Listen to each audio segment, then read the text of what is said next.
नमस्कार दोस्तों, मैं हूं सुरजीत सिंह और आज हम बात करेंगे आजकल के एक महत्वपूर्ण मुद्दे की। 2019 में सुप्रीम कोर्ट ने राम जन्मभूमि से संबंधित जजमेंट दिया था। उस समय सुप्रीम कोर्ट ने एक ट्रस्ट बनाने की भी बात कही थी और उसके बाद मंदिर निर्माण की बात कही थी। उसी मंदिर निर्माण से संबंधित एक अभियान आजकल देश में चल रहा है और उस अभियान से सुप्रीम कोर्ट के अधिवक्ता दिलीप दुबे जी जुड़े हैं। हम उनसे इस अभियान के बारे में जानते हैं और पता करते हैं कि ये अभियान क्यों चलाया जा रहा है, कौन चला रहा है, इसका उद्देश्य क्या है।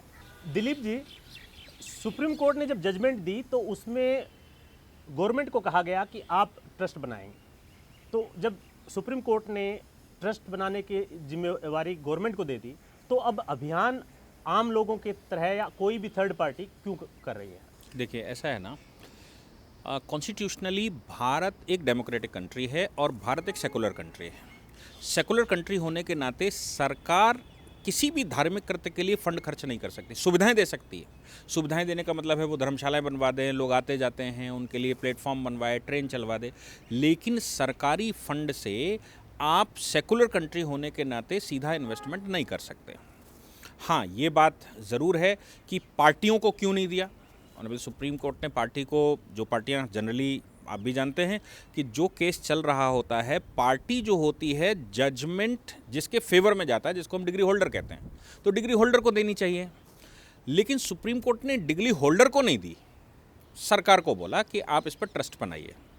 कारण क्या है कि भारत का संविधान जिस समय बना था उस समय राम दरबार भारत के संविधान में था। भारत के संविधान के निर्माण के समय पर ही इस संविधान को राम राज्य लेकर आएगा ऐसा प्रमाणित करके बनाया गया था। इसलिए जब ओरिजिनल संविधान आप देखोगे, हालांकि कालांतर में वो तस्वीरें हटा दी गई, लेकिन ओरिजिनल संविधान देखेंगे तो वहाँ पर आपको राम राज्य, भगवान राम और उनका पूरा दरबार दिखता है। अब बात ये आती है कि पार्टियों को क्यों नहीं, क्योंकि पार्टी जो था ना वो रामलला के प्रतिनिधि थे, जिनको हम विशारद जी कहते हैं या अग्रवाल जी, जिन्होंने, जस्टिस अग्रवाल ने केस किया, ये रामलला के प्रतिनिधित्व करते थे। अब रामलला उनके तो केवल है नहीं, रामलला तो पूरे देश के हैं। रामलला पूरे देश के हैं तो पूरे देश का प्रतिनिधित्व कौन कर सकता है, ये कोर्ट ने उस समय सोचा। अब पूरे देश का प्रतिनिधित्व तो हमारी नज़र में पार्लियामेंट करती है या फिर सरकार करती है। इसलिए सरकार को बोला कि आप इस पर काम करें, इस पर ट्रस्ट बनाएं। तो सरकार ने उस पर ट्रस्ट बना दिया। सरकार का रोल ट्रस्ट बनाने तक था। पार्लियामेंट के सैंक्शन से इस ट्रस्ट को हम कह सकते हैं ये सरकारी ट्रस्ट है। इसलिए सरकार सीधा नहीं बना सकती, ट्रस्ट उस पर काम करेगी। तो क्या ये जो निधि संग्रह किया जा रहा है वो ट्रस्ट कर रहा है या कोई और पॉलिटिकल पार्टी या कोई अलग संगठन कर रहा है? देखिए, सरकार ने जो ट्रस्ट बनाई उसका नाम रखा श्री राम जन्मभूमि तीर्थ क्षेत्र ट्रस्ट। श्री राम जन्मभूमि तीर्थ क्षेत्र ट्रस्ट। अब ये भी विवाद हो सकता है, तीर्थ क्षेत्र क्यों कहा। आप याद करिए सोमनाथ के मंदिर को, उसको भी सोमनाथ तीर्थ क्षेत्र ट्रस्ट उस समय नाम रखा गया था, तो तीर्थ क्षेत्र ट्रस्ट उन्होंने नाम रख दिया। तीर्थ क्षेत्र ट्रस्ट में उन्होंने कुछ ट्रस्टी अपॉइंट कर दिए, जितना उनका रोल था। अब उनकी जिम्मेवारी बनती है कि वो क्या डिज़ाइन बनाएंगे, वो कैसे इसका निर्माण करेंगे, वो कितना निर्माण करेंगे और धन कहाँ से लाएंगे, क्योंकि सरकार इसमें धन देने वाली नहीं है। सेकुलर कंट्री होने के नाते सरकार इन्वेस्टमेंट नहीं कर सकती। ये सवाल भी आ सकता है कि फिर वो सोमनाथ कैसे बना था। उस समय तक कॉन्स्टिट्यूशन में सेकुलर शब्द नहीं था, लेकिन 42वें संविधान संशोधन के बाद शब्द सेकुलर जुड़ गया। तो चूंकि सेकुलर शब्द जुड़ गया है इसलिए उसके इंटरप्रिटेशन भी बदल गए। तो सरकार भी पीछे हटेगी, क्योंकि सेकुलरिज्म का चक्कर, अगर आप वो बनाओगे तो 5 एकड़ भूमि मस्जिद के लिए देगी, वो भी आपको बनानी पड़ेगी। और भविष्य में जो सरकारें बैठेंगी वो कितनी मस्जिदें बनवाएंगी ये भी आप नहीं बता सकते। तो स्ट्रक्चर भंग ना हो इसके लिए सरकार उसमें इन्वेस्टमेंट नहीं कर सकती। अब तीर्थ क्षेत्र ट्रस्ट ने आह्वान किया, जिस समय केस जीते, केस जीतने के बाद तीर्थ क्षेत्र ट्रस्ट बना, उसने अपने बैंक के अकाउंट खुलवाए। उन्होंने आह्वान किया, कुछ नंबर, कुछ जो अकाउंट नंबर हैं वो उन्होंने वायरल किए कि भाई इस पर पैसा डालो। लेकिन पैसा जैसे आया वो तो उनके पास ही उसका हिसाब होगा, खैर। लेकिन हिंदू समाज का ये मंदिर है, ये कैसे प्रमाणित हो या इस पर कैसे काम हो, इसके लिए तीर्थ क्षेत्र ट्रस्ट ने निर्णय लिया कि हम साहब हिंदू समाज के एक एक व्यक्ति का इसमें पैसा लगाएंगे। बिल्कुल वैसे ही जैसे कभी विवेकानंद स्मारक के लिए एक अभियान चला था, बिल्कुल वैसे ही जैसे ईंट का एक अभियान चला था शिला पूजन के समय पर, 5 लाख ईंटें इकट्ठी हुई या ज़्यादा इकट्ठी हुई, बिल्कुल वैसे ही हिंदू समाज एक एक व्यक्ति, और हिंदू समाज वो हिंदू समाज जो अपने आप को हिंदू कहता है, मैं उनकी बात नहीं कह सकता, कुछ लोग हिंदुओं में ऐसे भी हो सकते हैं जो कह सकते हैं कि मैं हिंदू नहीं हूँ, वो परिभाषा हिंदू की उस पर मैं नहीं जाऊँगा, लेकिन हिंदू समाज का इन्वॉल्वमेंट हो तो कैसे होगा? इन्वॉल्वमेंट करने के लिए प्रत्येक हिंदू समाज से आह्वान करना पड़ेगा। अब आह्वान का एक तरीका होना चाहिए, क्योंकि पात्र कोई होगा, उस पात्र को ही आप पैसा दे सकते हैं, अपात्र को पैसा नहीं दे सकते। बहुत सारे लोग मांगने के लिए आ सकते हैं, तो पात्र कौन है? तीर्थ क्षेत्र ट्रस्ट। तीर्थ क्षेत्र ट्रस्ट ने एक समिति बनाई, श्री राम मंदिर निधि समर्पण समिति। क्या? श्री राम मंदिर निधि समर्पण समिति बनाई, और उस समिति के एक नेशनल एग्जीक्यूटिव बॉडी बना दी। उसमें एक अभियान प्रमुख बनाया, हिसाब प्रमुख बनाया। आप देखिए शब्द का चयन कि आप अभियान चलाइए, धन जो आएगा उसका हिसाब, हम ये भी कह सकते हैं धन संग्रह प्रमुख, उन्होंने कहा हिसाब प्रमुख बनेगा। आपको हिसाब देना है, क्योंकि ये भगवान का काम है और सरकारी ट्रस्ट है, इसलिए आपको इसमें इन्वेस्टमेंट करने का राइट नहीं है, आपको केवल कलेक्शन का माध्यम चाहिए, इसलिए हिसाब दीजिए आपने कितना पैसा खर्च किया। तो उन्होंने एक पूरी समिति ऊपर केंद्र में बना दी। अब जो केंद्र की समिति थी उसका काम था कि वो नीचे तक, गांव तक स्ट्रक्चर अपना ले जाए, क्योंकि तीर्थ क्षेत्र ट्रस्ट सीधा कैसे काम करेगा। तो निधि संग्रह समिति के लिए एक क्षेत्रीय समिति उन्होंने बना ली, कई क्षेत्रों में मिलाकर, फिर उन्होंने प्रांतीय समितियां बना ली, प्रांतीयों ने विभागीय समितियां बना ली, फिर एक जिले की समिति बन गई। ऐसे स्ट्रक्चर नीचे तक होता है। जिले की समिति से कहा गया कि आपके यहाँ जो खंड, विकास खंड है या तालुका कहीं चलती है या कहीं नगर चलता है, उनसे कहा कि आप वहाँ पर अपनी समितियाँ बना लीजिए। स्ट्रक्चर वही है जो तीर्थ क्षेत्र ट्रस्ट ने बनाया, नीचे तक पहुँच गया। उन्होंने अपनी न्याय पंचायत, खंड में बन गई, खंड ने अपनी न्याय पंचायत, नगर में बनी, नगर वालों ने अपनी बस्ती में वो समिति बना ली, और न्याय पंचायत ने अपनी ग्राम पंचायत और गाँव तक अपने लोग बिठा दिए। लाभ इससे क्या होना था, या तीर्थ क्षेत्र ट्रस्ट के दिमाग में क्या चल रहा होगा? कोई अनधिकृत व्यक्ति आपसे संपर्क ना करे। जैसे आप यहाँ अगर बैठे हुए हैं, आपको हम अधिकार दे देते हैं कि आप जाइए संग्रह करिए, आपको लोग धन नहीं देंगे, भगवान के नाम से कुछ तो देंगे ही, लेकिन एक बार अविश्वास जरूर करें, आप कौन, क्यों, आई कार्ड कहाँ, ये कहाँ। तो उन्होंने क्या किया कि नीचे तक गांव के 5 व्यक्ति निर्धारित कर दिए। ये 5 व्यक्ति, अब गांव में 5 व्यक्ति अगर निर्धारित हैं, तो कोई भी थर्ड पार्टी अगर गांव में पहुंचेगी तो निर्धारित है, गांव के सबको मालूम है कि भाई ये 5 व्यक्ति हैं, तुम कहाँ से आ गए। तो इसमें कलेक्शन में कहीं से कोई गड़बड़ी ना हो, हिंदुस्तान का प्रत्येक नागरिक इसमें सहभागिता करे, उसके लिए व्यवस्था की गई है। इसमें क्वेश्चन ये आता है कि जो लोग इसके जो निधि संग्रह में लगे हुए हैं, क्या वो एक पार्टी विशेष से हैं, या जैसे कांग्रेस, बीजेपी के लोग इसमें सबसे ज़्यादा लगे हुए हैं, जो दिखाई देता है, और जो आह्वान भी सोशल मीडिया, इंटरनेट, हर जगह दिखाई देता है। लेकिन इसमें क्या कांग्रेस के लोग या दूसरी पार्टियों के लोग, वो लोग भी इसमें सम्मिलित हैं, या केवल वो हिंदू जो बीजेपी से जुड़ा हुआ है वही? नहीं, देखिए, आप और हम, हमारी कोई भी पॉलिटिकल पार्टी हो सकती है, वोट तो देना ही है। अगर कोई कहे कि न्यूट्रल रहिए तो मैं वोट डालना बंद कर दूं, तो न्यूट्रल हो सकता हूं। मैं वोट डाल के तो न्यूट्रल नहीं हो सकता ना, इसलिए मेरी विचारधारा तो कहीं ना कहीं मिलती है। आवाहन ट्रस्ट ने ये किया कि भाई संपूर्ण समाज इसमें आए। अब संपूर्ण समाज में पॉलिटिकल पार्टियां भी हैं, एनजीओज भी हैं, कोर्ट भी आता है, और काम करने वाला प्रत्येक व्यक्ति आता है, चाहे वो किसान हो, चाहे मजदूर हो, चाहे महिला हो, चाहे वंचित हो, चाहे शोषित हो, चाहे वो पिछड़ी जाति का हो, अगड़ी जाति का हो, किसी भी संप्रदाय का हो, वो किस पॉलिटिकल पार्टी से कनेक्टेड है, ये ट्रस्ट का विचार नहीं है। अब हाँ, ये अलग हो सकता है कि कोई कह दे राम मेरे आराध्य नहीं है, और राम मेरे आराध्य नहीं है इसलिए साहब हमारा अभियान नहीं है। अब कोई कह रहा मेरे राम अभियान वो आराध्य हैं, हम तो उनकी आराधना करते हैं, इसलिए राम के काम में ट्रस्ट ने अगर आह्वान किया है तो हम आगे बढ़कर आएंगे। अब वो आगे बढ़ने में बीजेपी के लोग सबसे ज़्यादा हो सकते हैं आपके अनुसार, लेकिन अभियान की दृष्टि से देखेंगे तो अपन बीजेपी नहीं जानते उसमें कौन है, लेकिन कोई बीजेपी का वोटर पदाधिकारी है वो कर सकता है, कांग्रेस के पदाधिकारी भी आ सकते हैं। दिग्विजय सिंह ने अभी 1 लाख रुपए से ऊपर किया।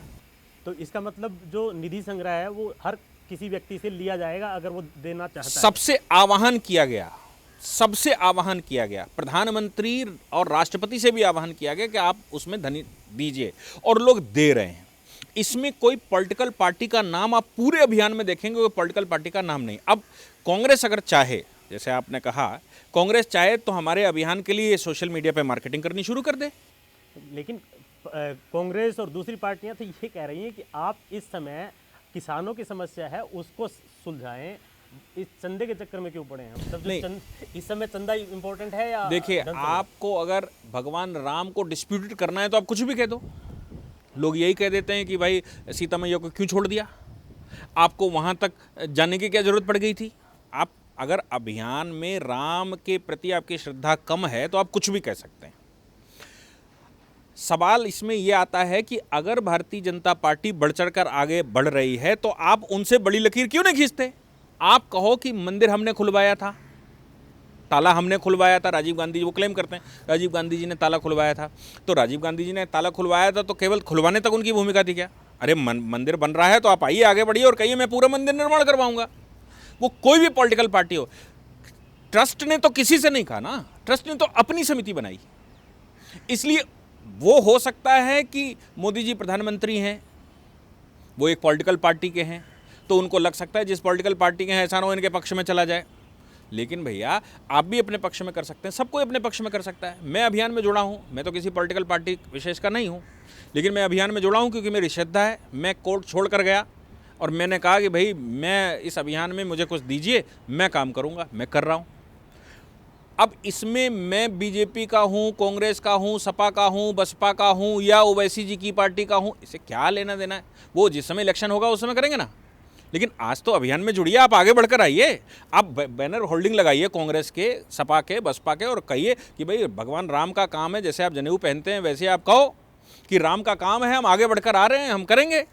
लेकिन जब मानसिकता थोड़ी गड़बड़ हो जाएगी तो ऐसे बयान आना स्वाभाविक है। इसलिए मुझे लगता है मानसिकता सुधार की आवश्यकता। राम का काम है, भगवान सबका भला करेंगे, आपका भी सबका करेंगे। चलिए, फिर एक क्वेश्चन ये आता है कि देश भर में जो धन संग्रह हो रहा है वो उसका कुछ टारगेट है क्या, या जो होगा उसका सदुपयोग किस तरह से किया जाएगा? कितना बड़ा मंदिर बनाना चाहते हैं या उसके लिए कितना पैसा चाहिए? जो पूरे देश में जैसे धन संग्रह का ये अभियान चल रहा है, उसका आगे की कोई योजना है क्या, या कोई कितना बड़ा मंदिर बनेगा उसके लिए इतना पहले पैसा टारगेट करते हुए कुछ किया जा रहा है? देखिए, मीडिया रिपोर्ट्स, अभी कल ही मैं पढ़ रहा था कोई मीडिया रिपोर्ट ये कह रही थी कि जो मंदिर हम पहले बना रहे थे, जो विवादित क्षेत्र था, उस विवादित क्षेत्र के अलावा 2.77 एकड़ भूमि उस समय विश्व हिंदू परिषद ने खरीदी थी, वो सरकार ने एक्वायर कर ली थी। तो 3 एकड़ मान लीजिए, 3 एकड़ भूमि में मंदिर निर्माण होने जा रहा है। उसमें जो विवादित क्षेत्र था उस क्षेत्र में मंदिर बनेगा और बाकी का चबूतरा बड़ा सा बनेगा। मीडिया वो जो कुछ कंपनियों ने उसका एक टेंटेटिव एस्टीमेट बताया है, वो 1100 करोड़ या 1200 करोड़ रुपए का कुछ बताया, यानी कि 1000 करोड़ से ऊपर का। सवाल ये आता है कि जो 67 एकड़ भूमि उस समय नरसिंह राव सरकार ने एक्वायर कर ली थी हिंदू समाज की, वो भूमि भी इस ट्रस्ट को दे दी। तो अब लगभग 70 एकड़ भूमि है ट्रस्ट के पास। ऐसी भी सुनवाई हैं कि कुछ भूमि उत्तर प्रदेश सरकार भी ऑफर कर रही है, मुझे बिल्कुल उसका कंफर्म नहीं मालूम। 70 एकड़ भूमि को पूरा विकसित करना है और उसको एक मिनी भारत बनाना है, यानी कि भारत दर्शन अगर कोई करना चाहता है तो वो अयोध्या जाए और वहाँ भारत दर्शन कर ले। तो एक तो भगवान का जन्म स्थान है, वो जन्म स्थान का मंदिर बनेगा। दूसरा जो है, वहाँ जो संकल्पना है भगवान की कि वेदशाला हो, वहाँ यज्ञशालाएँ हों, वहाँ झांकियाँ हों देश की, वहाँ कन्वेंशन सेंटर हो, वहाँ धर्मशालाएँ हों, वहाँ और जो एक नगर को चाहिए भगवान के, वो सब कुछ सुविधाएं वहाँ बनाई जाएं, ताकि व्यक्ति कोई जाए तो वहाँ जाकर वो ऐसा ना हो कि ये करने के लिए उसको बाहर जाना या। तो 70 एकड़ भूमि की संकल्पना है। अब 1100-1200 करोड़ रुपए जो भी, वो टेंटेटिव ही है, अभी कुछ निर्धारित नहीं कर सकते कितना लगेगा। उसके अतिरिक्त ये पूरा प्रोजेक्ट कितने पे चलेगा, जितना धन संग्रह हो जाएगा उतनी भव्यता उसको मिल जाएगी। तो आप ये नहीं कह सकते कितना। आप अपना घर बनाने चले तो घर बनाते समय क्या सोचते हो, भैया जितना पैसा होगा उसके हिसाब से बना लेंगे। सामान्यतः तो व्यक्ति यही सोचकर चलता है। हाँ, वो प्राइमरी एस्टीमेट लगाता है कि भाई अभी 2 कमरे बना लेते हैं, फिर 4 बना लेंगे, तो कहता रहता है जैसे जैसे धन आता जाएगा वैसे वैसे बना लेंगे। मुझे लगता है कि इस ट्रस्ट में भी यही संकल्पना है कि जितना धन संग्रह हो जाएगा उस हिसाब से इसका विकास कर लेंगे। मंदिर जिस स्थान पर बन रहा है वहाँ पर एक 40 फीट नीचे से ऐसा बताया जा रहा है कि 40 फीट का एक बड़ा सा आयताकार गड्ढा बनाएंगे, उसमें एलॉय भरेंगे। उसके लिए Tata consultancy, IITs, Larsen turbo और बहुत सारी कंपनियां सहयोग कर रही हैं कि ऐसा कौन सा एलॉय वहाँ पर भरा जाए कि जिसकी आयु बड़ी हो जाए। वो कर रहे हैं, तो वो 40 फीट से ऊपर तक, चबूतरे तक तो वो लेकर आएंगे, फिर उसके ऊपर मंदिर का निर्माण करेंगे। ऐसा विचार अभी चल रहा है, लेकिन अभी इस पर रिसर्च चल ही रही है। ऐसा अनुमान है कि 15 फरवरी के बाद तक इस पर शुरू हो जाएंगे और तब तक ये फाइनल हो जाएगा। तो क्या जिस तरह से राम मंदिर निर्माण के लिए पूरे देश में समितियां बनाकर धन संग्रह किया जा रहा है, जो दूसरा पक्ष है, जो मस्जिद वाला पक्ष है, क्या कल को मस्जिद के लिए भी इस तरह से किया जाएगा? नहीं, मस्जिद ने भी अपनी एक ट्रस्ट बनाई है, मस्जिद ने ट्रस्ट बनाई ही है ना। अब वो कैसे उसकी व्यवस्था करते हैं, क्योंकि सरकार इन्वॉल्व नहीं है इसलिए इस पर कोई सरकारी आदेश नहीं हो सकता।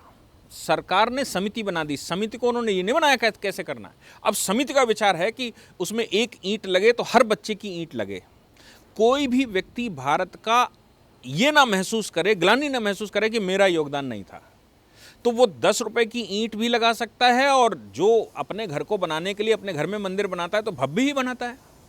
भाई आप भी अपने घर में मंदिर अंदर बनाओगे तो कोशिश तो यही करते हैं कि मेरे प्रभु बड़े सुंदर हों और भव्यता हो, मेरे ऊपर उनकी कृपा हो। हिंदू समाज, हिंदुस्तान का प्रत्येक व्यक्ति ये कोशिश करेगा ही। वो कैसे बनाएंगे, वो अगर आवाहन करते हैं पूरे देश से तो अच्छा है। राम मंदिर ट्रस्ट ने तो आवाहन किया है सभी से, क्योंकि उनकी परिभाषा जो हिंदू की है या भारत की जो हिंदू की परिभाषा है वो यहाँ के कल्चर से है। आपकी इबादत कोई भी हो सकती, पूर्वज तो आपके वही हैं। तो कोई भी अल्पसंख्यक अपने आप को कहता है, उसके पूर्वज कहीं अरब में पैदा नहीं हुए, उसके पूर्वज कहीं यूरोप और वेटिकन में नहीं आए, उसके पूर्वज तो राम ही हैं। तो अपने पूर्वजों के लिए क्या कर सकता है ये उसको तय करना है। और अगर वो ये कहता है कि मेरे पूर्वज ये नहीं है, मैं समाज से अलग हूँ, तो भैया इसको तो आप कभी रोक नहीं सकते। सेकुलर कंट्री है इसके नाते तो भारत। दिलीप जी, जो निधि संग्रह या राम मंदिर निर्माण है, इसके बारे में अगर आप कुछ और कहना चाहते हो तो। देखिए, ये राम का काम है, ये राष्ट्र का काम है। राम ही राष्ट्र हैं और हमारे देश के आराध्य हैं। हमारे देश का पूरे संसार में अगर कहीं मैसेज जाता है, देश के निर्माण की बात आती है, तो हम कहते हैं राम राज्य लेकर आएंगे। और पूरा विश्व इस बात को मानता है कि राम राज्य लेकर आएंगे। अभी ब्राज़ील में आपने देखा होगा कि हनुमान जी की जो तस्वीर है उसको टैग किया है, राम के भक्त हनुमान को टैग कर रहे हैं। तो राम का वैभव कैसा होना चाहिए ये पूरे देश को आज तय करना है कि त्रेता के बाद खुशियाँ बहुत बड़े स्तर पर मनाने का अवसर हमको अब मिला है। और ये मेरा सौभाग्य है कि पिछली 40 पीढ़ियों के आंदोलन के बाद हमारी पीढ़ी को ये सौभाग्य मिला है कि हम राम मंदिर का निर्माण करें। ये भगवान ने पहले से तय करके रखा होगा कि कौन सी पीढ़ी ऐसी होगी जो राम का मंदिर बनाएगी, और उन्होंने ये तय किया। इसलिए मेरा दायित्व भी बनता है कि ईश्वर को हम निराश न करें और भव्य राम मंदिर बनाएं। जब हम ऊपर अंतरात्मा को लेकर भगवान के शरण में जाएं तो भगवान ये कहें कि कुछ ना कुछ तो करके आया है, इसलिए इसके सारे गुनाहों को माफ़ किया जाए। ये संदेश पूरे देश को जाना है। हर एक व्यक्ति इसमें भागीदारी करे, चाहे छोटी करे या ज़्यादा करे, भागीदारी अवश्य करे। तिनका भी अगर आप उसमें भागीदारी करते हैं तो ये मान के चलिए राम का काम है, आपका कल्याण होना ही है। आज के इस ज्वलंत मुद्दे पर आज हमारे साथ आप जुड़े उसके लिए धन्यवाद। क्योंकि आप अभियान से जुड़े हुए हैं इसलिए आपने सभी प्रश्नों के उत्तर विस्तार से दिए हैं, उस सब के लिए एक बार फिर से धन्यवाद। आप सब भी अपनी तरफ से राम मंदिर निर्माण के महायज्ञ में अपना अपना गिलहरी प्रयास करते हुए जो भी आपकी श्रद्धा है उसके हिसाब से उसमें आप अपना योगदान दे सकते हैं। हम जल्द ही दोबारा मिलेंगे, तब तक के लिए नमस्कार, धन्यवाद।